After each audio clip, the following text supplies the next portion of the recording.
live Facebook. Hey folks, let's get rid of the chat. Hey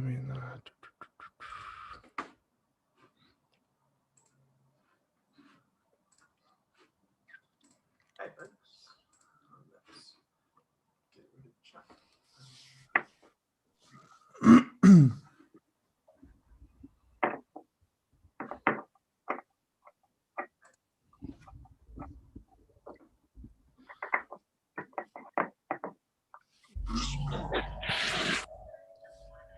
Hey Zoom, how's it going? Can you all hear and see me?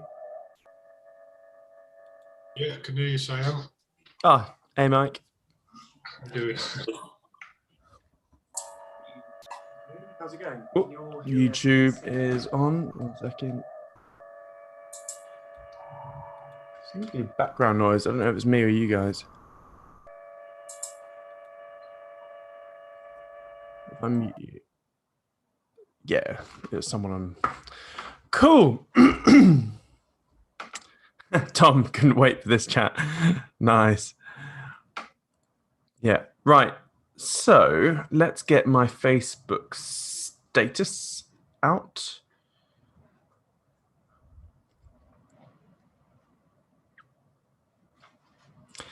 $12. Let's crack on. Thanks for everyone that's here today. For those on Zoom, like normal, if you have any questions whatsoever, pop it on the Zoom chat.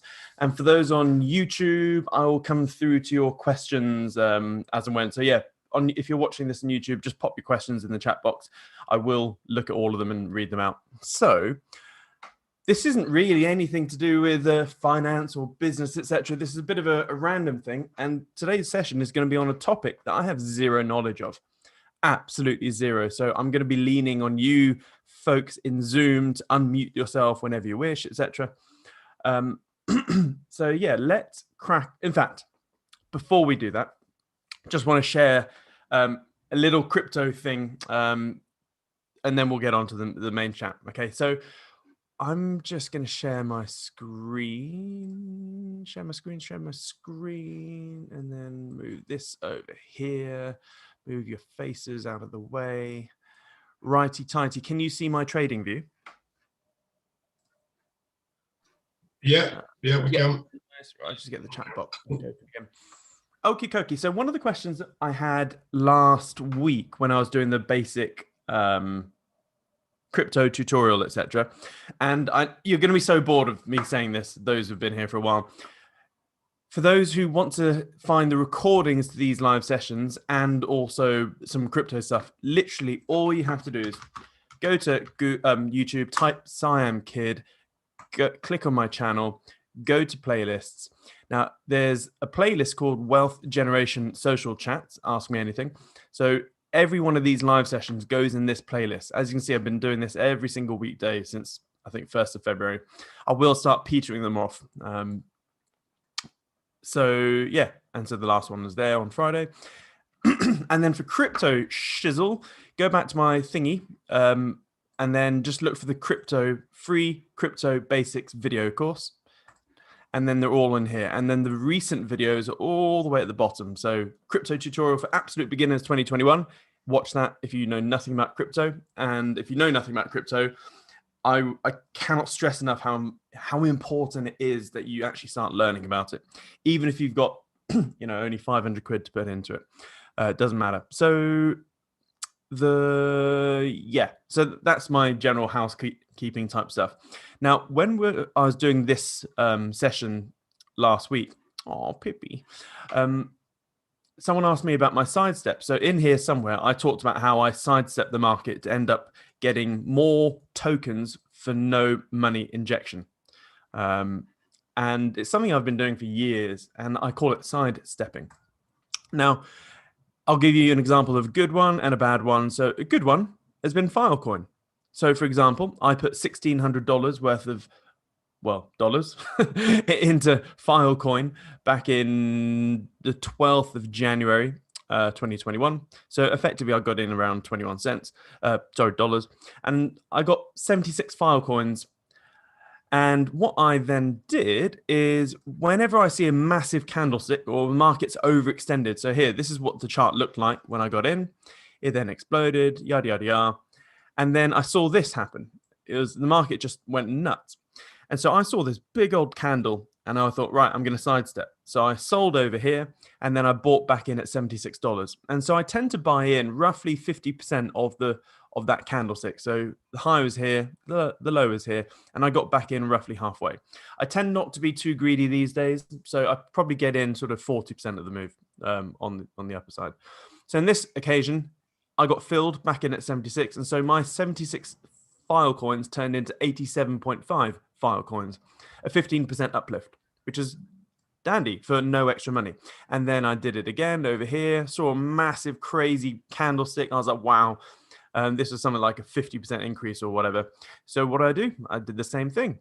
I sold my 87.5 file coins here. I got back in. If you look at my entry point, which is 172, that was roughly 50% of this whole massive candlestick. The market pulled back straight away. And so I turned my 87.5 file coins into 98.83, which is another, I don't know, what is that? 98.83 minus 87.5, divide that by 87.5. So it's a 12.9% uplift. So all in all, from adding no extra money into Filecoin, I turned 76 Filecoins into 98. So that is an example of me sidestepping. The bad example is Engine Coin. So here we go. Got in down at something like 17 cents, exited here, trying to get in at 103. It hit 107 and then buggered off without me. So the thing is, whenever you're doing these side steps, you have to be prepared to FOMO in quickly. And that's the way you protect yourself. So in this case, the moment it starts going beyond the highs, you just got to FOMO in quickly.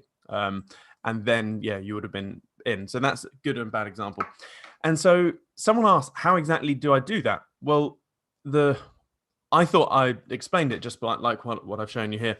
So I saw an example which I did about a minute ago. That's why I started this session a bit late, because I saw this, because I was looking at my trading view, my watch list. I was scrolling down this, and then I went, holy shit, CKB. Well, that's nervous crypto. So I got in here. It's been falling for a bit, and then today it's just shot up. I mean, at the peak it was like a 70% like uplift. Anywho, what did I do? Well, oh wow, that's amazing. I've almost been filled again. So look at this. I sold it right up here, and 50% of this whole candlestick was around sort of here. So I've put in an entry buy order at 3434, and it's almost pulled back to put me in. Sweetness. In fact, I'm going to log into Binance right now, and we'll just watch it. So where is my? This is where it has to send me a freaking text message. Stand by. And I have to hold my phone up because I have no signal in this damn house. It's a lovely house, just in a freaking radiation dead zone. Send. Come on, Binance. Here we go. 162586. I'm in, baby. So if we go to trade classic, hopefully the order's over here. Yeah, so order history. So this is at like 11:54. I saw this. I think I've been filled already. Amazing. So if you can see down here, I sold it at 11:53. What did I sell? So I sold 33,127 CKB at that price, which got filled. And then I put an entry buy order, as I showed you, if you're in Norfolk, as I showed you. Scroll down, CKB. Oh, come on. Eyes work, please. There we go. As you can see, the market's already gone below where I entered. Now, obviously, I got this late. If I saw this all up here, I would have sold it way up here, but I was a little bit late. I've got filled. I'm happy. So if you can see here, I've basically bought a whole new bunch of CKB. I've now got 35,670 odd, which isn't that much. I think I've only, $1,200 basically worth. But what is the uplift here? So I started, 35670 minus 33127, divide that by 33127 times 100. So I got a 7.67% uplift. Not too bad, not too shabby. All without adding extra money. That's all I do. That's why I like watching my portfolio on TradingView, because I just simply a couple of times a day, I just scroll down here and have a little look, see what's going on. So I'm back in. Nice. VidT looks like it's booming. Yeah, that's nice. That's actually very nice. I've doubled so I put something like $1,000 in here. It then dropped, and then down here I put, I think, $8,000 into VidT, and it's doubled since 27th of April. Nice. And what's going? Our Pirate Chain is also looking pretty peachy today. So yeah, that's just a little crypto thing. It's how I do my little seesaws. Just a quick reminder, look at Ether against Bitcoin. That's now trucking up nicely. I've said since basically, what was it, 2020, all the way when Ether against Bitcoin was down here, that we would see Ether getting back to 0.1. I said that we're in a compression, we'd bust up. And guess what's happened? It's now at 0.07, which is absolutely amazing.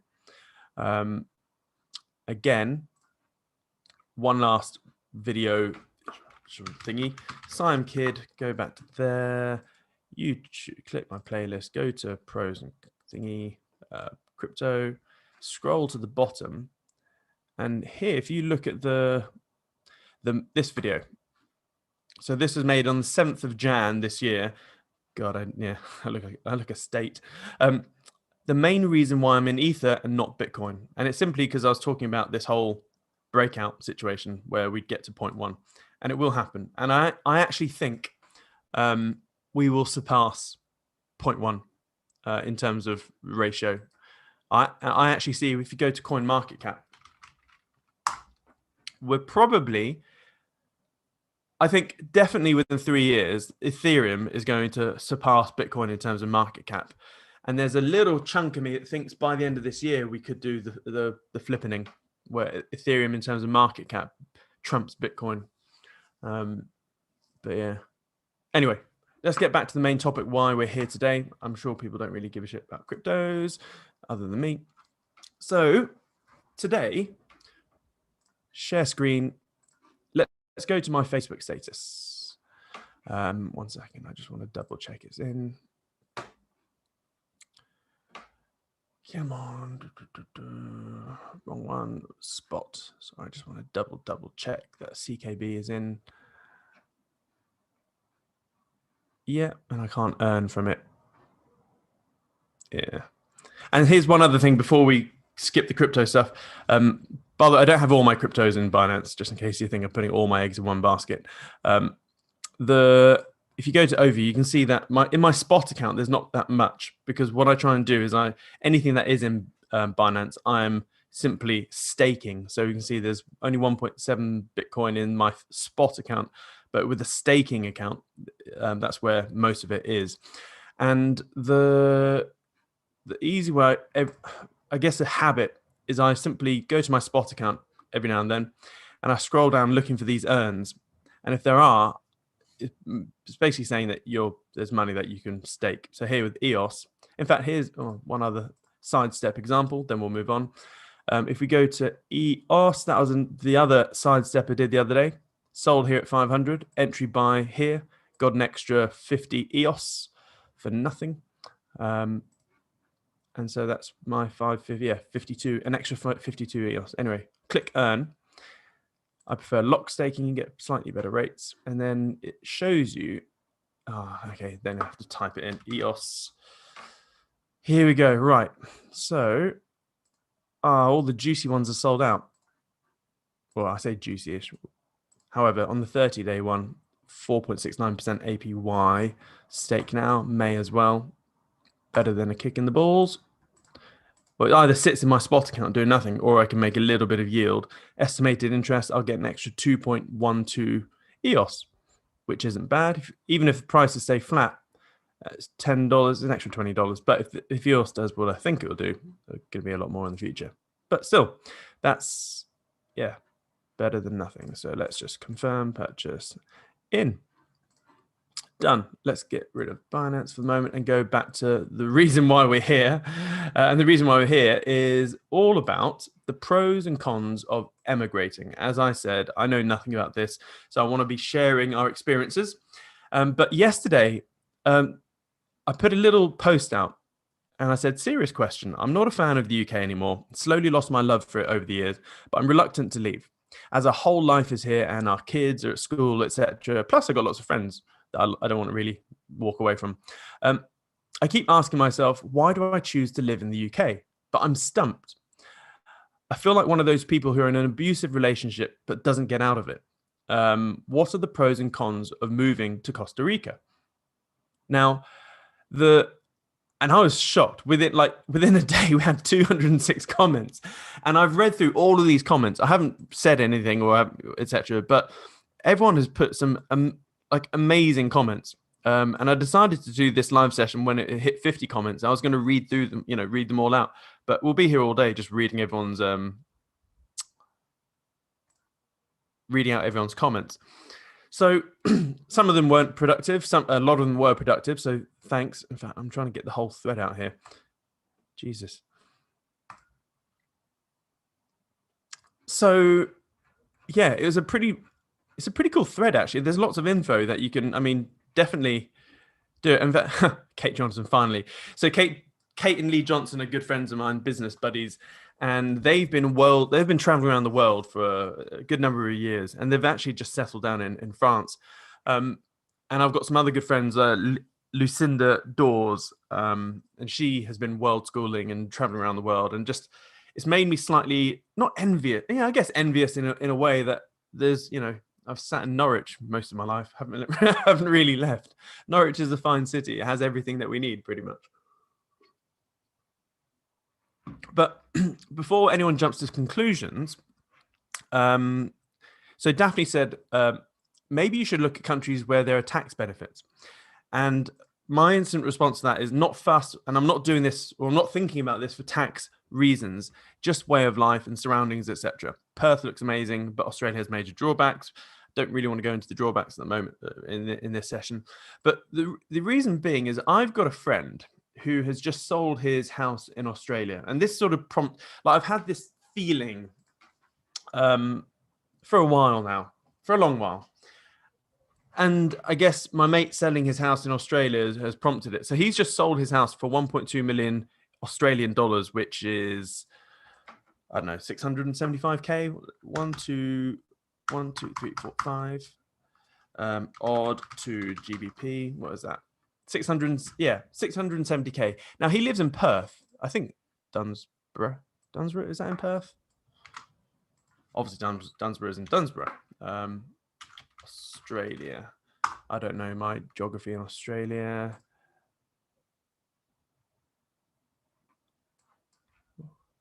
But I don't know Australia at all. Where's Perth? Okay. Actually, it looks quite far away from Perth. Geez, he's all the way over here. Anyway, so he's in Australia, and he said it's not the cheapest place to live, but still. And then I looked at his, where did it go? Yeah, so this is it. And this is where he's been living. Unfortunately, he's broken up with his partner, and so he's having to sell the house, move out. And it's a really nice house for 675 or 670K sterling. This is a pretty damn sweet house. You can't really buy much for 670 grand in the UK. Nice view. He's got look at that garden. It's beautiful. Swimming pool. I mean, it's a tiny plot, but still for 670K, and he literally goes surfing every day. And I thought, God damn it, his way of life is pretty cool. It's hot. It's lovely and hot, as in it's not too hot because I think he's a lot more south than say Perth. But and then I started thinking about all my other friends that are living in like beautiful parts of the world, you know. Yeah, and so it just got me thinking, like, why? I keep going back to this question: why do I choose to live in the UK? And I remember speaking to someone years ago who was moaning about, this. I mean, he was in the UK, and I think he lived in Glasgow. He hated Glasgow. He said the people in Glasgow are horrible. Yada yada yada. I need to move somewhere else. And I was like, well, why don't you? You're not a freaking tree. You don't have like, just pack up all your shit, put it in a van, and move south. Moving to another place in the UK is easy. I've lived, all over the UK since I left the Air Force, and ended up back in Norwich. But moving country, obviously there are extra stuff. And so why do I choose to live in the UK? I don't know. I think Ellie and I have been chatting about this for a long time now. And I think we're going to be moving slowly. Our kids, we've just put our kids in a really good school. But yeah, I think what we'll do is we'll do month-long holidays. Because obviously the grass is always greener on the other side, etc. And like, we moved to Girona for a month, just for a holiday. I wasn't like moving out. We literally just went on holiday. Ellie wanted to learn Spanish, and so we found a random house that we could rent for a month. Went on holiday to Girona, and it was ironic because they don't speak Spanish in Girona; they speak Catalan. And so she was trying to learn her Spanish, and everyone's like, "Huh?" In fact, more people spoke. We found more people preferred to speak English than Spanish in Girona, which is weird. Anyway, I didn't like Girona.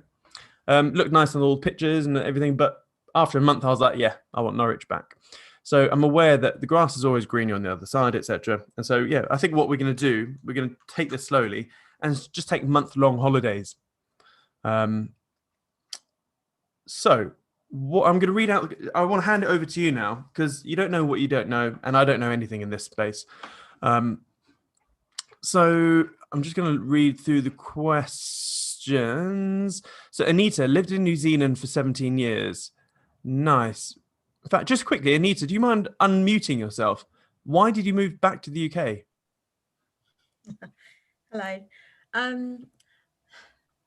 For family, basically. I think that's the biggest problem about moving is, and it sort of depends on ages and things. Can you hear me okay? Yeah, you're loud and clear. Yeah.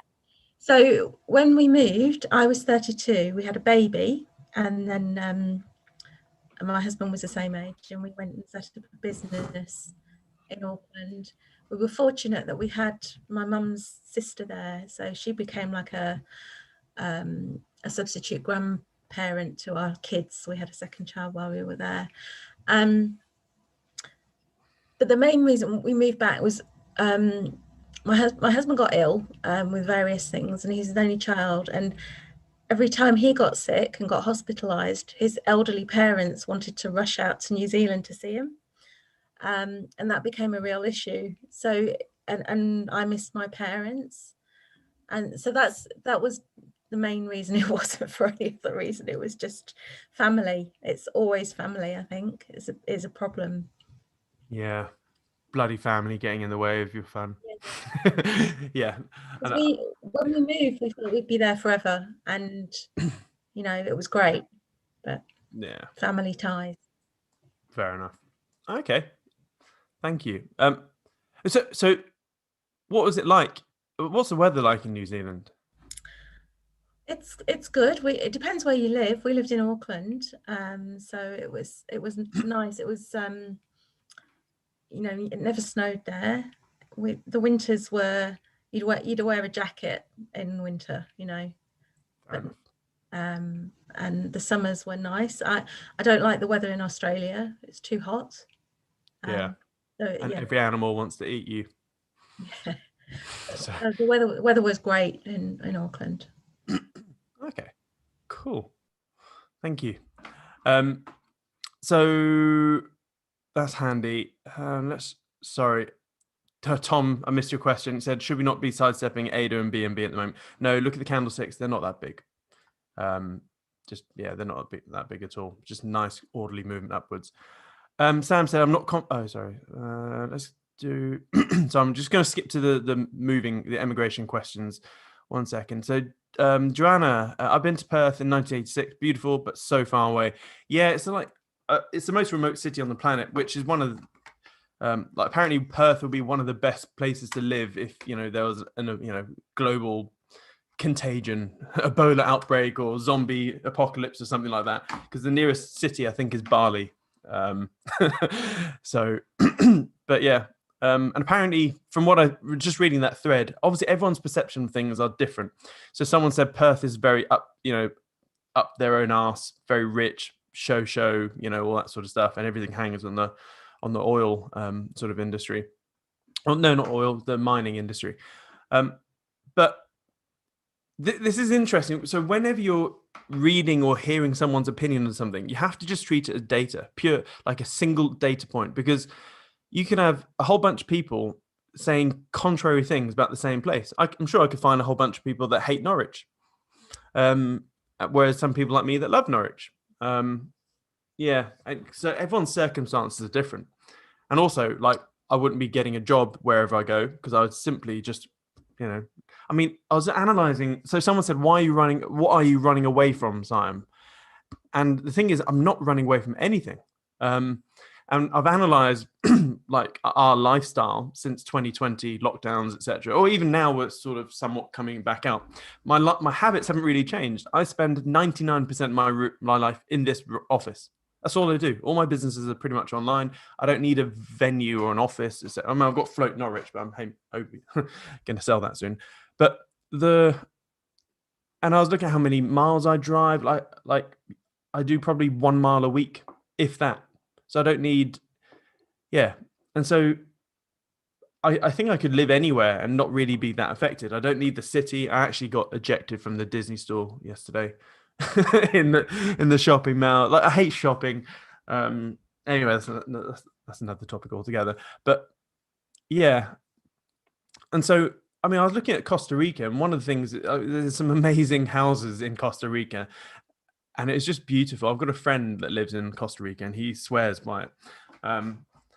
And like he even said, because I don't want to turn this into COVID chat, but apparently the official reasoning, stance of Costa Rica is that there's face masks everywhere and it's really strict. But he was like, that's not true at all. Like everyday life, no one wears a mask, no one really cares, yada yada yada.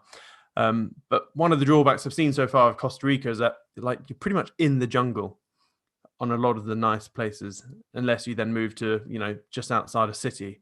But then if you live in, the suburbs of the city, it's pretty much the same anywhere. I've been to lots of cities and I've stayed at Airbnbs, and most cities are the same. If you want to go and hang out in a coffee shop, every city has that. But yeah, I'm not running away from anything. I'm not running away from taxes or anything like that. It's just like lifestyle. I don't know. I'm just thinking, like, we're on this planet for a very short period of time. And I was thinking, if I had unlimited money, unlimited options, would I be in Norwich?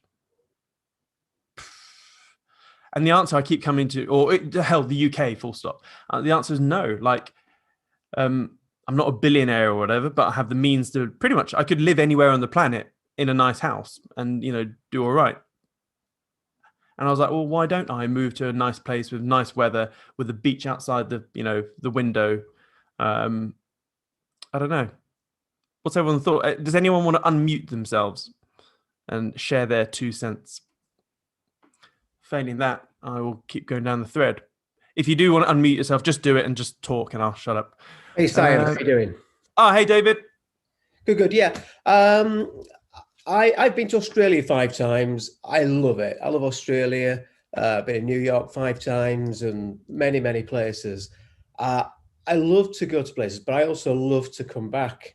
Same. I think, and it's probably, I'm in my 50s now, so probably I'm a bit too old to emigrate. But if I was you, I'd probably, stay in Australia for a month, stay in Costa Rica for a month, go around the world, go to Canada.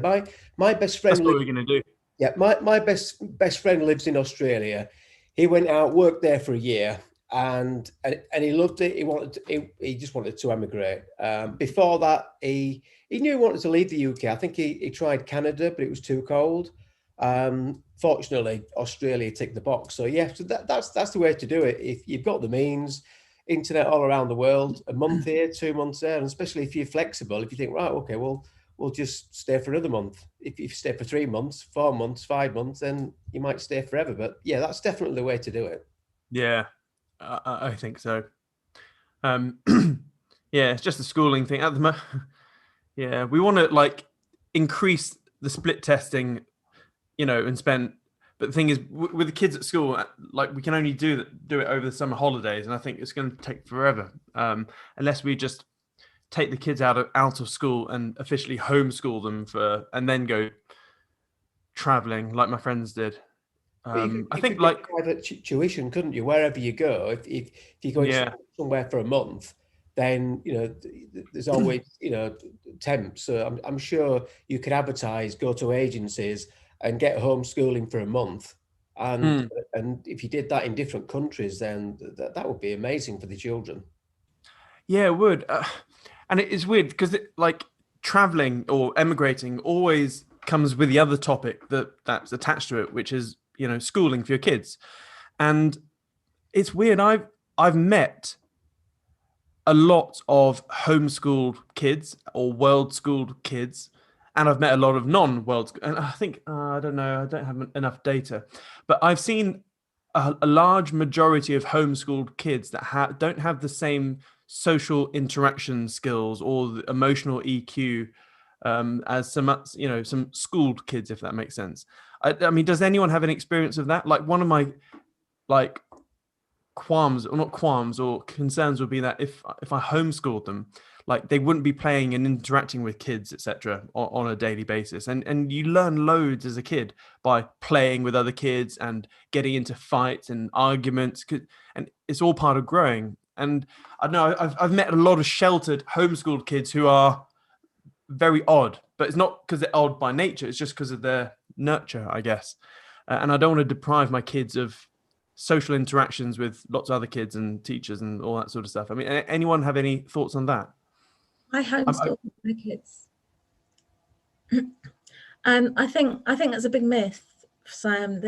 Cool. There are homeschooling or communities everywhere, and they get together regularly, so that they're very conscious of that.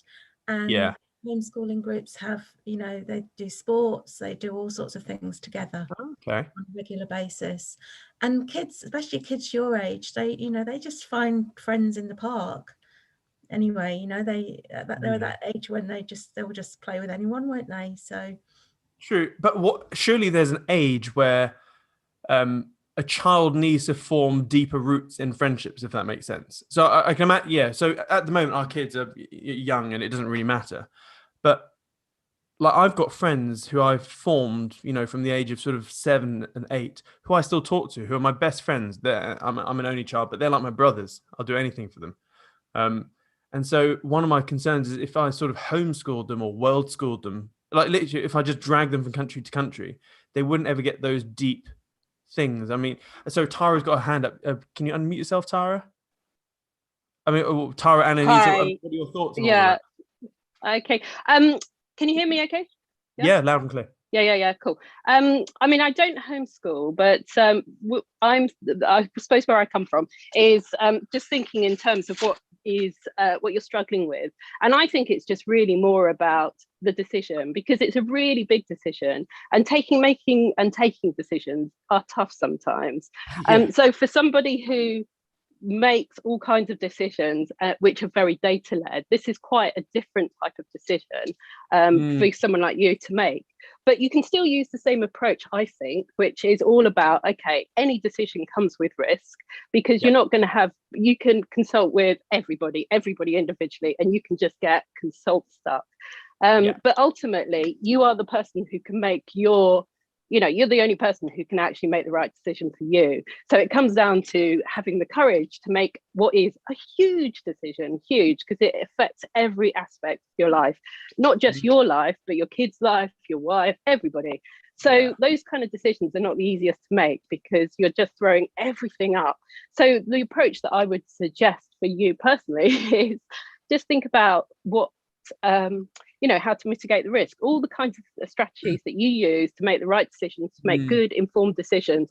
What are some of the things that you can do to mitigate that risk? Because actually then you can reduce the impact of what is a big decision. So some of the stuff that you're talking about, which is actually it doesn't have to be forever. What's the worst that can happen if the kids don't like it, if I don't like it, if we find that actually probably the biggest thing is the strength of your relationships and actually missing the distance that you have from the people that really matter in your life. If that doesn't work out, actually, that's the key thing. Really, what can you do to mitigate the risk? Because what you're facing is just a huge decision, and actually sometimes that takes a huge amount of courage. And people can talk you in or talk you out, but actually, it's something. And for me personally, I wish I'd done it when my kids were younger because it's so much easier. The older the kids get, they get more connected with their friends and their friendships.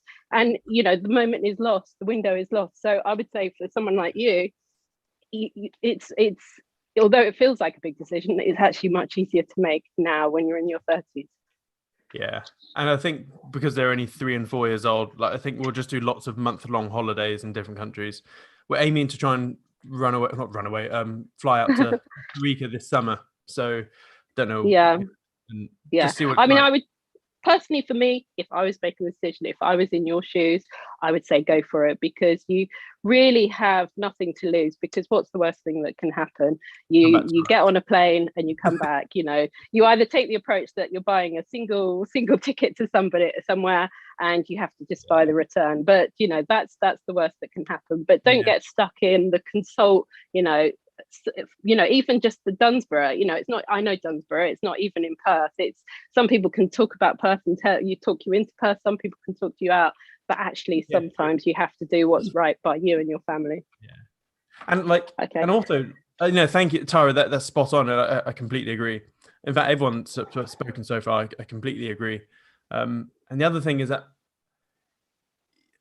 everywhere is different, even in the country. So someone could say, "Oh, come to the UK, it's amazing," but everywhere is different in the UK. I lived in Leicester for a while, and I freaking hated it. I hate Leicester. Or no, I don't hate anything, but we didn't like our experience in Leicester at all. And living in Leicester is a completely different experience than living in Norwich or living in Bristol or Lucas in Scotland or wherever. So yeah. And I think one of the things we need to be aware of is if we move to a country for a month, let's say in Costa Rica, and we don't like it, it's like, well, did we move to the wrong place in Costa Rica? But then there's that, using your own words, then you have more data. What is it you don't like about it? Is it the fact that you just hugely miss people, or is it the fact that, the place itself isn't the right fit? For me, it's all about getting more data, and the real data comes from you and your family, not you can take advice from people and hear about places, but actually the whole difficult decisions, we all face difficult decisions in life, and actually sometimes you just have to dig deep and kind of have a little bit of courage. And I'm not saying just do things recklessly, nobody should do that, but just sometimes it takes a little bit of courage. So that's where I am. My advice to you, for what it's worth, because it's it's me, not you, is just definitely go for it. You're in your 30s, what have you got to lose? It's there's a big world out there. If you've lived in one place, then you can only broaden your horizons through travel. Awesome. Thank you. Mate. If you're going to do it, do it now. Oh, Anita, yeah. If you're going to do it now. While your kids are young. Nice. Awesome. I'm only two pieces what I'd add in time is, all right, it's easier for me to say without being a parent yet, but to your point of having kind of children integrated and having strong groups, I would completely agree that is important.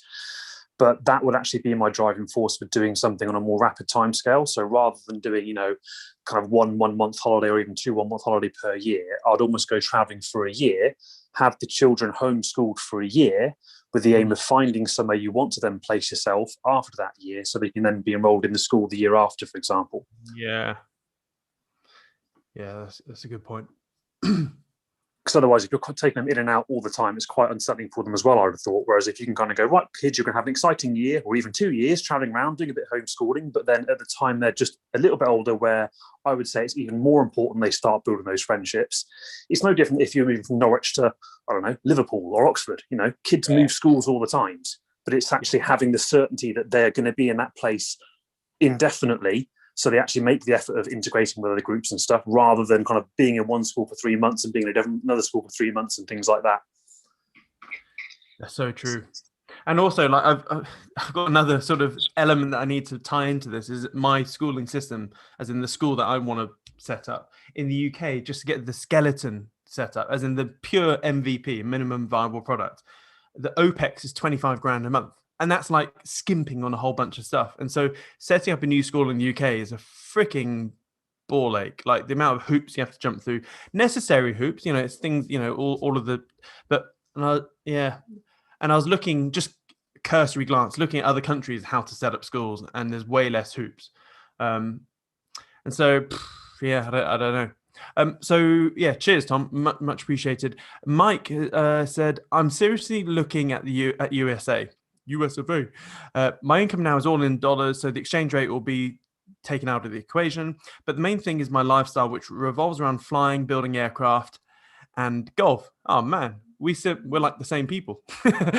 So the USA is a completely different outlook to private aviation, and is the best place in the world for it. Yeah, it's US and also Australia. Australia is great for private aviation.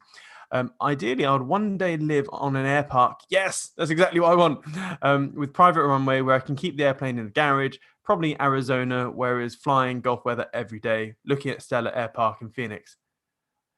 You know what? I had the exact same thought. Like, I've always wanted to live in an air park and literally have a helicopter and a plane in the garage so I can then hop to places. But yeah, your thoughts are almost identical to mine. I need golf and I need to fly. So, and I need internet. That's actually, in fact, internet's top of that priority list. So thank you, Alexander. Welcome to my world. If I was to immigrate again anywhere, I'd go to the developed country.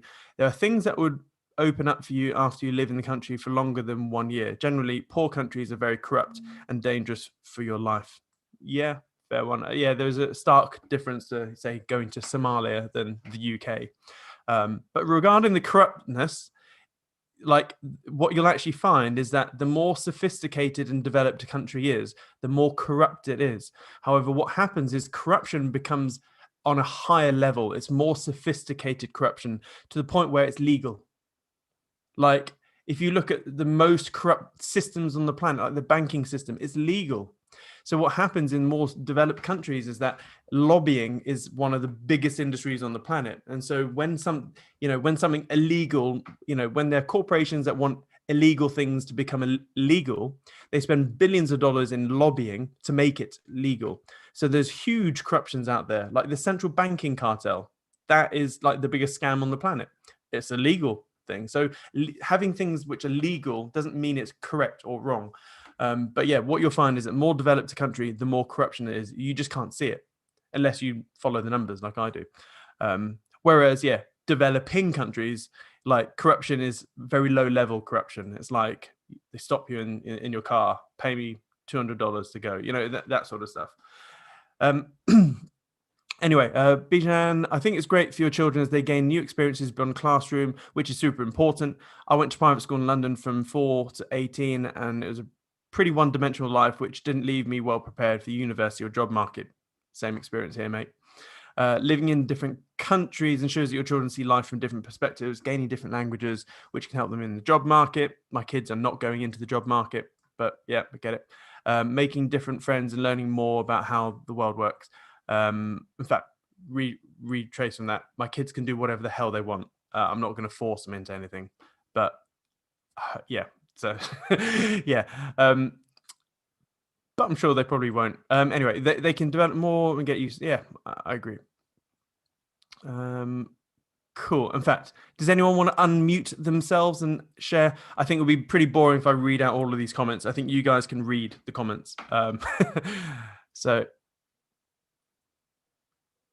in fact, so Sarah, Okay, yeah. So Sarah has done a recent migration. After moving here from South Africa and having that lifestyle taken away from, we would love to move to Australia. Many of my family from South Africa have moved there. However, it's just too far for our family members. Therefore, we settled on Spain. Wait, are you moving to Spain, Sarah? Sarah, sorry. Therefore, we settled on Spain. To us, it has the most boxes ticked. Luckily, a teacher, I'm able to get a visa through a teaching job at the International School of Marbella.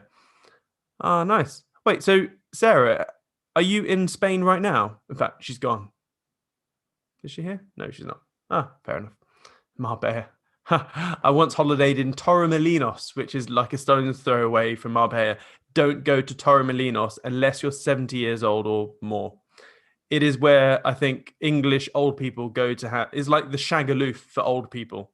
And we literally stayed in the hotel, and we were the youngest people by a country mile. Every single inhabitant in that hotel was about 75 years old. It was hilarious. Every night they had these like disco things, and all these grand ladies and granddaddies like just dancing on the dance floor like this. It's hilarious. Yeah, Torremolinos, don't go there. Good restaurants though. Tom said, I'd love to know what's holding you back from going, Simon. I'd kill to be in your position, visa requirements in your favor, renting, etc. Sounds like your main only drawback would be family and friends. Yeah. So I'm not attached to my family at all. I mean, I go like 2 months without even talking to my dad or mum. I don't have any UK, or I do have UK side family, but don't talk to them. So yeah, I don't have any family ties here. Ellie, my wife, has strong family ties. So if anything, she is the limiting factor. I say that with love, by the way. But her and her sister, her mum, in fact, she is just like completely embedded and rooted to her family, which is cool. It's something I'd never had. So I mean, if I was single, bloody hell, like if I was single, no kids, I would not be in the UK. I would probably go to San Diego right now. It's my favorite city on the planet, San Diego. However, the US, again, every country has their major drawbacks. And I see massive civil war popping up in the United States over the next 15 years or so. It's becoming very totalitarian control state type stuff. And the other thing is, I'm also looking, I know without turning this into a really whack job thing, I am looking for countries that are not influenced by the World Economic Forum. And so far, I haven't found a single country. So there's no country is outside of the spider web of the World Economic Forum, which is really annoying. So I'm just picking you up on that comment of, what the US could turn into in 15 years' time. Is there not a little bit of probably being overly cautious in that respect? Like you can be there 10 years. If you start to see that unfold, move somewhere else. Yeah, true. Valid point. I think it's easy to start finding the real long-term negatives of going anywhere, but it's that whole, well, what are the actual positives in the next sort of 5-10 years? Yeah, true. Yeah. I guess a part of me just wants to find somewhere just to live like forever. Like I don't like Warren Buffett for lots of different reasons, but I think it's cool that he found his place, Omaha. He bought the house when he was like 65 years, and he's still living in the same house for over 60 odd years. And I think that's pretty cool. And then you can really mind you, I'm not that attached to roots. Interesting fact. Put it in a different way then. If you're worried about the US in 15 years' time, what do you think is going to happen to the UK in 15 years' time? Probably the same. Probably a lot safer in the UK because we don't have guns. You don't know what's going to happen in your life. Correct, you don't. Yeah. It's no good trying to make long-term plans. That's one thing I've learned. Yeah. Houston, Texas looks appealing as well for all the flying and yeah. It does seem like every entrepreneur in the US is migrating over to Houston for lots of reasons. In fact, SpaceX is building a whole new city in Texas from scratch. I think they're going to call it Star City.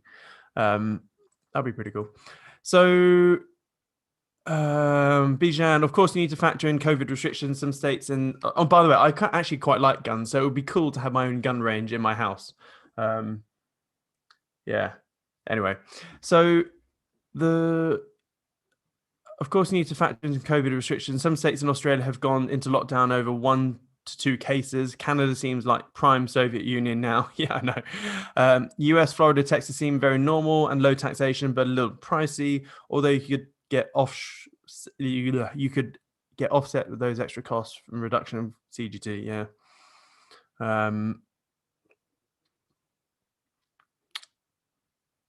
Adam, a good point, Adam Kerrigan. I travel the world for work and have friends that can live and work anywhere. We've had this conversation many times, and we generally come back to the UK being the least bad place. Yeah. One of my friends took the plunge and lived in Cyprus, moved back as soon as he needed to use the local healthcare as it was awful. The local schools weren't great. He got a nice tan though. My choice for English-speaking places would be Sacramento or Austin in the USA or Brisbane, Australia. Yeah. Cool. Anyone else want to unmute themselves, share your 2 cents or something different? I am agreeing with all the comments I'm reading down here in Zoom. In fact, I probably should read more out because those on YouTube can't read the Zoom comments. Fluffy Columbus on YouTube says, "Do it." Love the name, and yeah, I want to.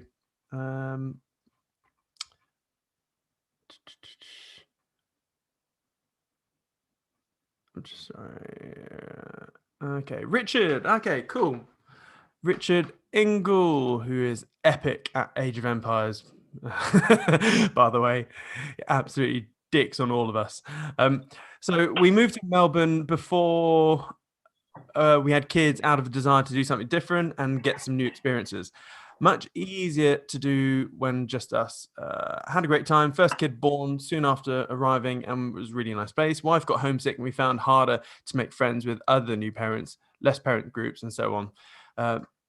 Some of the friends we did make are happy and live there for a variety of reasons. Ultimately, everywhere is a little different and will suit you differently. Growing up in the UK, I find we're just more aligned to the culture, so I guess it fits us and is why we're happy here now and not looking to move elsewhere. Still would love month-long holidays though. Yeah.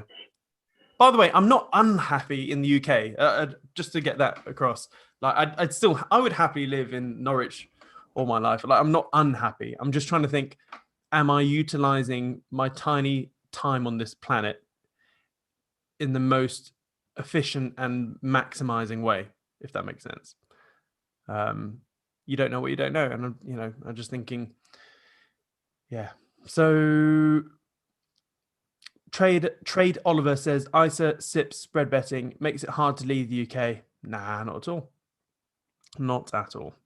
There are ways around everything. There's workarounds for tax. There's tax workarounds for everything. But as I said, I'm not going to a tax haven. I'm not that fussed. Alexander, in 8 years, I'm very disappointed in the UK. Number one reason for disappointment is lack of freedom. Oh, can you expand on that, Alexander? What do you mean by lack of freedom? From my limited understanding, I think we have lots of freedom in the UK, comparatively speaking. Are you still here? Yeah, you're here. I'm just going to unmute yourself there. Oh. Yeah, what do you mean by lack of freedom in the UK, mate? Well, my personal understanding of freedom is, you can move freely. You can, it's a really hard one. Well, first of all, my first trip from London to Manchester shocked me when I could see a video camera on every single post. So that put me into thinking, why would you need so many freaking those video cameras? And the second thing, I had some really bad experience with the police, with social services, not me personally only, but my friends as well, the immigrants. And, people, the only thing that people do, the only thing that the government is doing here in UK is forcing you to do something, is doing something against your will, and no free move. I don't know. It's just I can feel it, I can feel it everywhere. And I came from a relatively free country, Estonia, which is kind of under that freedom pressure as well right now, because we're in the same European Union. But I was amazed, like there's no freedom. Once you live in a more free country, you realize that. If you have a seesaw of comparison, and to be honest, I was born in Soviet Union, so I know how it feels like, and it's way beyond whatever was in Soviet Union. I know I was a small kid when the Soviet Union crashed, but it is way beyond whatever was happening during the Soviet time. What's going on here in the UK? I mean, you can't breathe freely at all. And if you say something wrong, you'll get a fine in your mailbox. And if you don't pay it, I mean, you know what happens. I got fined for the not wearing police mask, and I was tired to explain to the police officer that I am exempt. And the law, there's a specific law which was developed by me, but them, and they're not following it. I still got fined, and I haven't paid it. And I can see that the government can get away with everything, especially the government who built their empire on, on other countries. We know the history. Britain was manipulating, and Britain was forcing into every continent for the past, I don't know, 100 years, 200 years. And this is just whatever you saw, that you rip. So this is what inevitable. And what's going on right now is Britain is closing down the borders, and the main reason for closing borders is they don't want to share the working places with Polish. I mean, by the way, they call me Polish all the time, and they say that Polish people are going to come and steal our jobs. Well, since they went out of European Union, since Brexit, they already made agreement with China and with India to bring as many people back here again. So this is just really hypocritical. That's not the reason. And I'm looking into all these things, and then they all make an opinion. And my opinion about England is it's far away from being free. So unfortunate. I'm sorry. There's nothing personal. I'm not against any persons. I love you, Simon, very much, and I'll follow you no matter what, whatever country you're leaving. I'm gonna keep following you until you let me follow you. And hopefully you're going to get those courses and those videos, live videos again and again. And I really appreciate you doing that. Thank you. I'm really for you going anywhere in the world. Try it. I came here 8 years ago with just two suitcases, and look where I'm right now. So you are really ahead of my position. You got the money, so go ahead, man. Cool. Go ahead, man. Thank you. Beauty of the internet. Problem. Yeah. The Mike has said a really good thing, Mike Freeman, and so a lot of people, so I've seen, especially when reading through my Facebook thread, a lot of people are talking about NHS, etc. And Mike's hit it on the head, and I wanted to say this on the thread. He says, if you're earning over 50k and paying 40% tax, then the NHS isn't a good deal. I agree. I'd rather pay 10 to 20% plus a good medical insurance and get much better service and choice. Yeah. Like we pay for private medical anyway, as it is. So, but again, everything's in context. But yeah, it depends what you're earning. Like if you're earning under 50k, then NHS is amazing. And by the way, I do love the NHS. It's absolutely amazing. But I remember I used to read the Bible when I was at school. I went to a very strict Catholic school, hated it. But I learned a lot, we did a lot of Bible type stuff. And one story has stuck out with me for years, and I forgot, I don't think it's the Good Samaritan. I can't remember. Someone will probably know. But the general gist of this story is that there's, a wise man on the road, and someone's moving from one city to another city. And he goes, right, I'm moving to the city. What's this other city over here like? And the wise man goes, well, how do you find the city that you've just moved from? Do you have a good experience? What were the people like? And the person was like, yeah, no, everyone's nice. Everyone's friendly. It's great. Didn't have any problems. I just wanted to move. And then he said, yeah, the following city is going to be great. You can have a great time. And another bloke comes along and he says, hey, I'm going to the city over here. Do you know much about it? Ask the same question. how's your existing experience been in from where you've come? He's, oh, I hate it. The people are rubbish. The work's rubbish. Yada yada. Everything's rubbish. And the wise man says, I'm sorry, sir. This next city you're going to is also going to be exactly the same. And I think it comes down to, I think the moral of the story is that it doesn't matter where you go. It depends on who you are and how you act and interact with stuff. So just out of interest, does anyone know what the name of that story is? I can't remember. But yeah, cool fable. No, looks like no one else does. knows. Right. And so we've got to the bottom of the Zoom chats. Anyone want to unmute themselves, or are we going to call it a day? In fact, it's been an hour. We probably should. I got on a bit late today. Did you talk about Doge? Obviously, you must have watched Saturday Night Live. I did watch it. I didn't watch it live. I've watched the recordings. Yeah, well, I watched a few snippets of it. But what's your take? My 18-year-old son, he went all in on Doge. He's saying, "Oh, it's going to go to $1, Dad. It's going to go to $1." I said, "Oh, I'm not quite sure, son. You shouldn't be putting." I've been telling him the coins, the 5 stable coins to put it in, and he wants to be a big trader and what have you. But what's your take on Doge at the moment?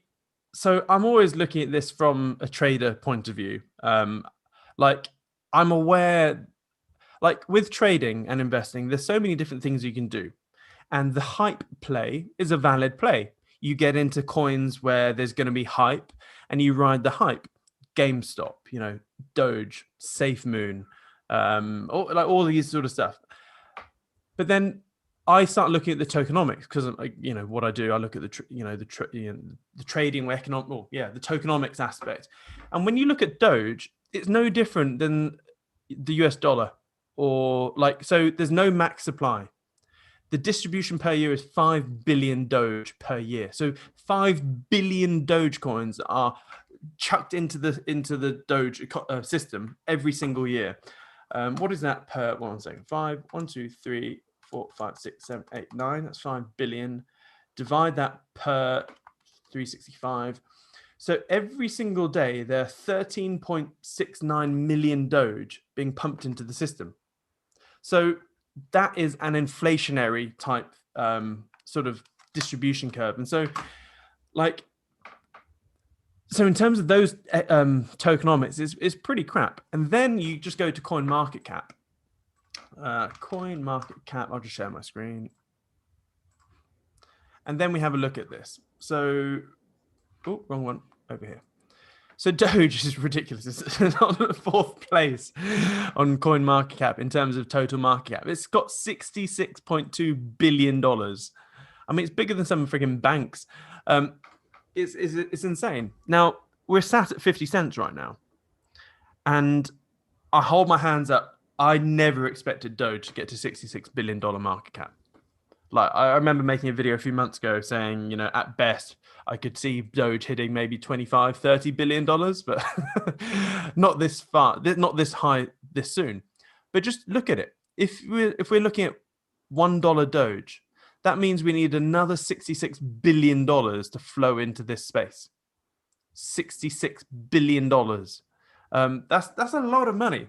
And I think all of the people that have or are inclined to buy Doge, I think most of them are already in. I know Doge is now being accepted in other brokers. I mean, Robinhood got shut down temporarily because there's an influx of Doge buyers. But I think we've probably saturated the amount of Doge buyers. So I think finding an extra $66 billion going to Doge is a hard take. But I look at everything from a risk to reward ratio. So let's say $1 is your upside. Okay, so you what is the upside here? You got 100% ROI. Okay, what's the downside? Quite a lot.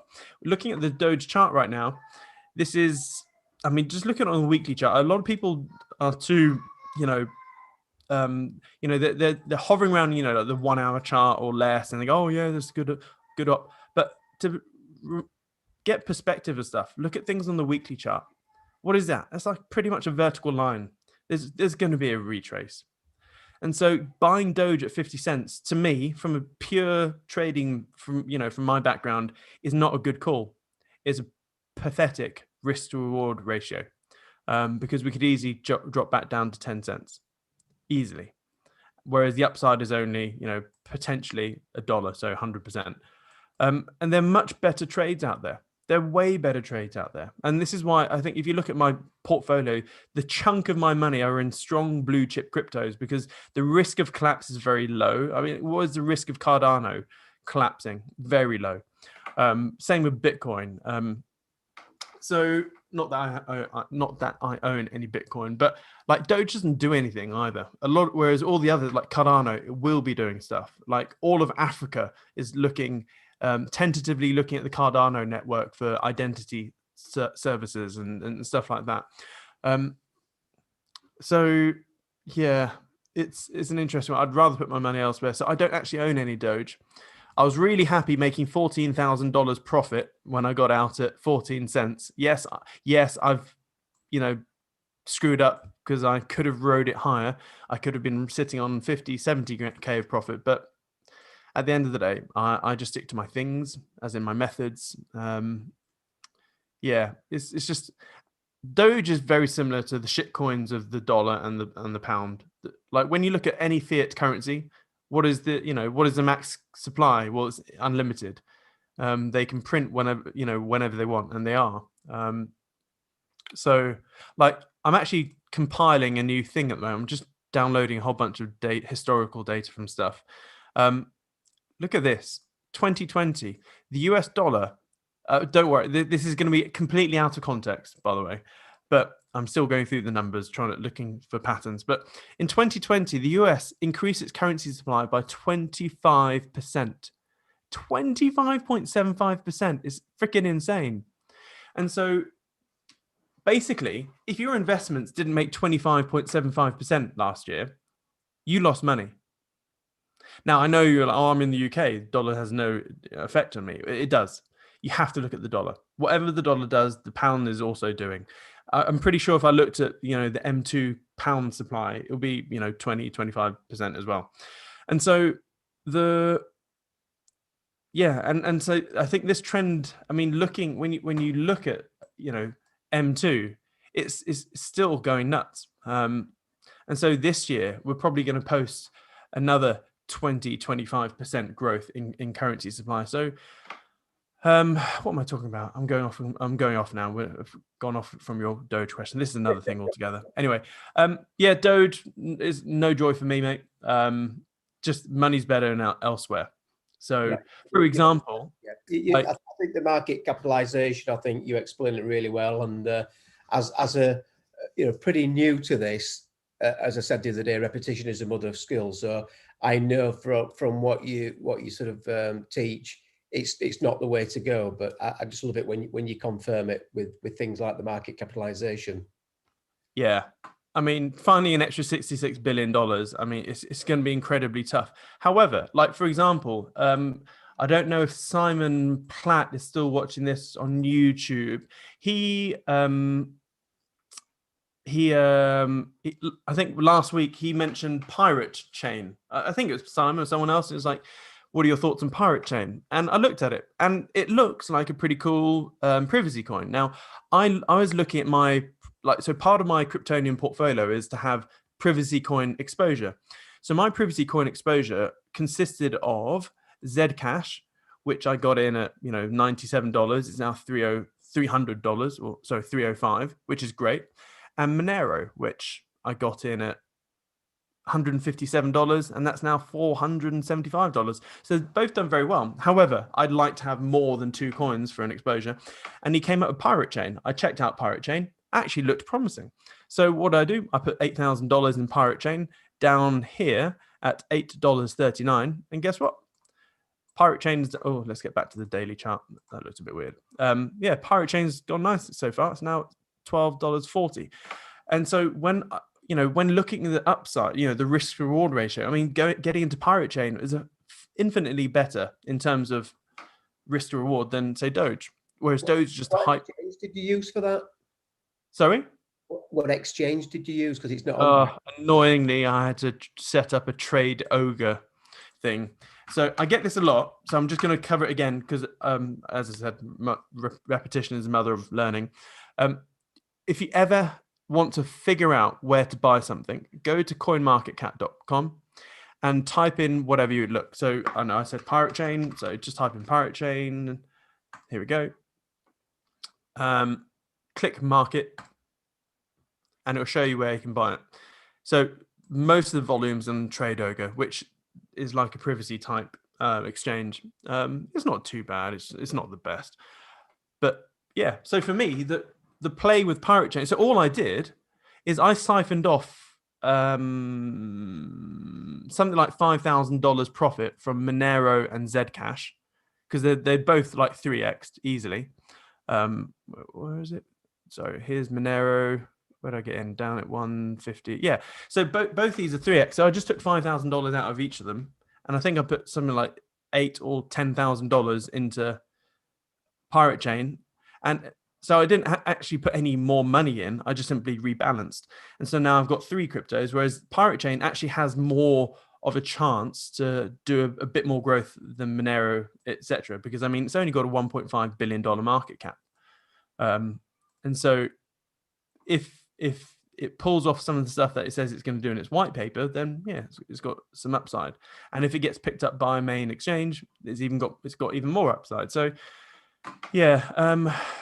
So Simon, thanks for mentioning that last week. That's a good one. What was I going to say? Yeah, VidT is another one I put like another $8,000 or $10,000 in on the 27th of April. Looked at that. That was actually a good suggestion by Sarah Carey in our community. Again, I did my normal due diligence. It's quite promising. Anyway, there's some comments on YouTube. Greg Watson, hi Simon, question. Do you have any thoughts on whether governments are buying up Bitcoin? Some are. If some are. I'm not aware that they are, but shouldn't they be if Bitcoin's really going to stick around? Yeah. So there's a number of smaller countries that are looking into it. And in terms of, the bigger countries like the UK, US, there's no data out there to prove that they are. But I wouldn't be surprised if they're doing it in quietly. I mean, put it this way, we know for a fact that the US government has a huge amount of Bitcoin simply from when because the FBI has been raiding illegal crypto practices, like Silk Road, etc. And there's a whole bunch of drug cartels that they've taken down. And I read an interesting article that there's like an interdepartmental sort of war, or not war, like, so the FBI has got basically whenever like a crime gang or syndicate is taken down and they, reprimand Bitcoin, like the DEA and the FBI and the CIA are all like, no, we have to take control of the Bitcoin, and the DEA is, no, we did this drug bust, it's our Bitcoin. And so there's fighting within the departments in the US of who retains ownership of the Bitcoin, which I think is funny, even though they're supposed to be the US government. But yeah, and so yeah, I think it won't be long until a country officially goes, we're going all in on Bitcoin. I mean, hell, if I was the head of Argentina or Venezuela, where your peso is just basically worth toilet paper, like, I would get into Bitcoin. It's a way you can have monetary sovereignty to a degree. It is the bank of the internet. No one can influence it. No one can ban it. No one can do whatever. And it's borderless. So, yeah. Anyway, Greg said, by the way, I'm generally bullish. It's just a concern that bugs me a bit. Yeah. Bulgaria, by the way, has a huge amount of Bitcoin. They did a big drug bust several years ago, and they retained. In fact, let's have a little look. Bulgaria seizes. Can't spell. Seizes Bitcoin. One sec. I forgot how many Bitcoin they had.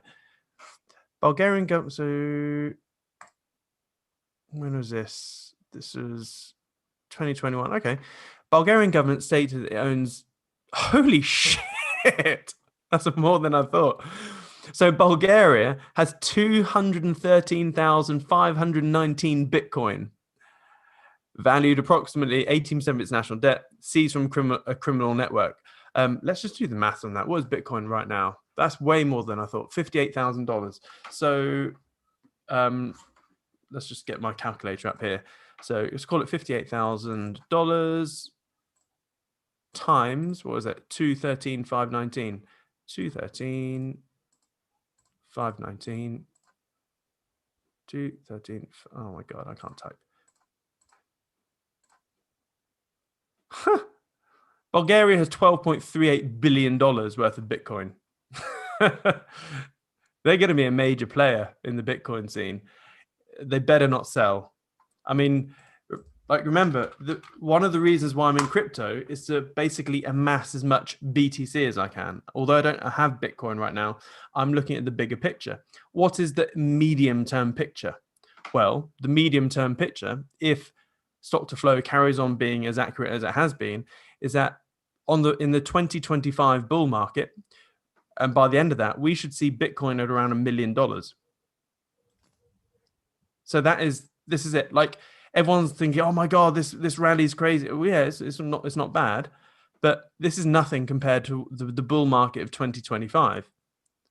So what the sort of movement we're seeing at the moment is what we're going to see in 2025 as well, except the numbers are just going to have an extra zero or two. And so, yeah, try and do your best to get as much Bitcoin wealth as you can, and then just sit on it. Don't freaking sell it. Don't sell it. Because in 2026, where Bitcoin's hovering around $1 million, you're going to be patting yourself on the back. That's my whole modus operandi right now. Trade the shit out of it, doing my little side steps, having, my big vast portfolio here of, different coins, to basically gain more Bitcoin wealth. Like, I've got Ether, but I'm doing it because I'm playing Ether against Bitcoin. I was buying Ether down at 0.03. Now it's at 0.07. I've now got way more Bitcoin than I had. And all the alts that I'm playing. So so this is, I'm going to have to call it in because I've got a 2-hour live session starting at 2:00 for my traders. But it's nuts. So imagine, let's carry on with this.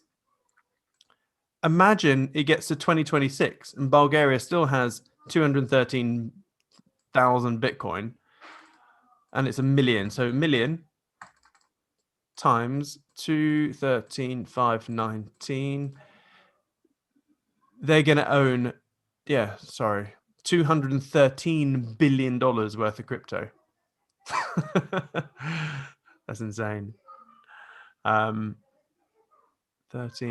million, $213 billion of crypto if they retain it and if Bitcoin gets to $1 million. So, Bulgaria, big balls, ballers. Right, let's one last look at the Zoom chat. Ooh, looks like one of the kids is home. I find it annoying how Ellie. So Romy's he's 3.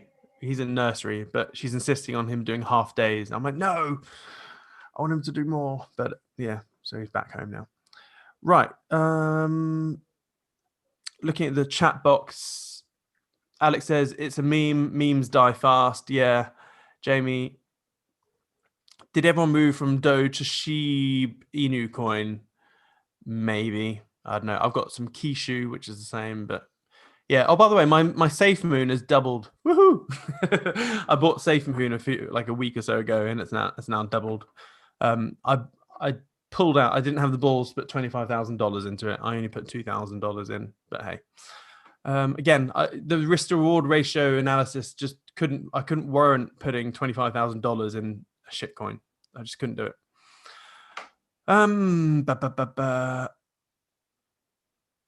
Tom said, just move my Bitcoin into ETH at 0.07. What's a sensible target to convert back? Is 0.1 best case or likely to go higher? I think it'll go higher, but I think 0.1 is where I'm going to reassess. As I said, I expect the flippening. Right, let's call it a day there. It's been an hour and 13 odd minutes. Thanks everyone for your chats, your sharing, etc. It's Yeah, it's fascinating. If anyone does emigrate anytime soon, let me know.